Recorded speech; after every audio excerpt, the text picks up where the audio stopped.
Donc si vous avez compris ça, vous comprenez bien entendu le résultat de l'exercice, donc le compte 12. Donc encore une fois, il est déterminé à partir du compte de résultat qu'on a fait auparavant. Donc s'il est positif ce résultat, ça veut dire que l'entreprise a fait des bénéfices et donc qu'elle le doit à ses associés, ses actionnaires, vous me suivez? Donc c'est normal que ça aille au passif de cette entreprise. Mais s'il est négatif, donc ça veut dire que l'entreprise a fait des pertes, eh bien ça veut dire que l'entreprise a une créance sur ses actionnaires, ou si vous préférez, comme je vous disais tout à l'heure, ça veut dire que les actionnaires, que l'entreprise doit cette perte en moins à ses créateurs, ou à ses créateurs. Vous êtes d'accord? Comme je vous disais tout à l'heure, dans ce cas-là, comme pour le report à nouveau, ça n'irait pas à l'actif, mais ça irait, le résultat, au passif, mais en moins. Est-ce que tout le monde me suit? C'est bien clair? Donc, bien entendu, ça, si vous allez dans la vie professionnelle, vous passerez votre vie, si j'ose dire, à travailler là-dessus. D'accord? Donc, voilà. Alors, bien sûr, vous devez comprendre que dans les énoncés qu'on va pouvoir vous donner et dans la réalité, du coup, vous allez pouvoir vérifier si vous disposez d'un bilan avant répartition du résultat ou après répartition du résultat. Non, ça n'a pas l'air de... Et pourtant, c'est plus simple. Je ne peux pas, je peux difficilement.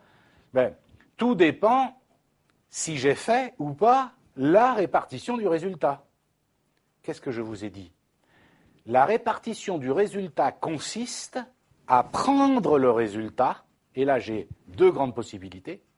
Soit c'est une perte, j'enlève le résultat et je le mets en report à nouveau négatif, vous me suivez?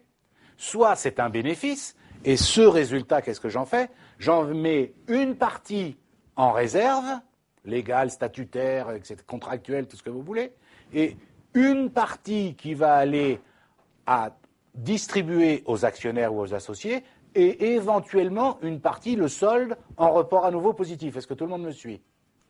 Donc, comment je sais avec certitude, quand je regarde un bilan, s'il s'agit d'un bilan avant ou après répartition du résultat?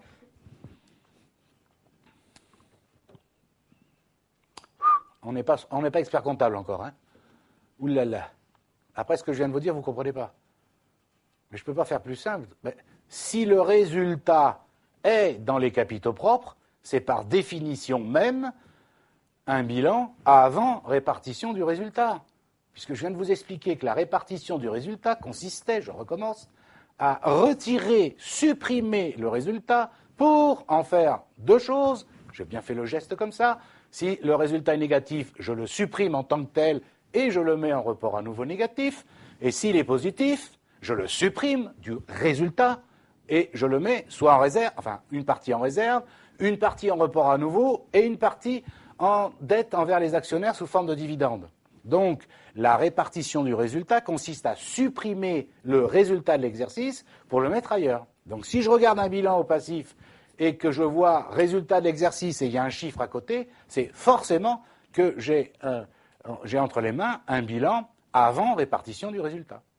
Si je regarde le même bilan sur la ligne résultat de l'exercice, il n'y a rien, ça veut dire forcément que la répartition du résultat a été faite, puisqu'il n'y a plus de résultat. Ça va, vous me comprenez?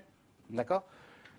Il va falloir quand même prendre vos gouttes un petit peu là, parce que, d'accord? Si ça coince déjà là, d'accord? Ok?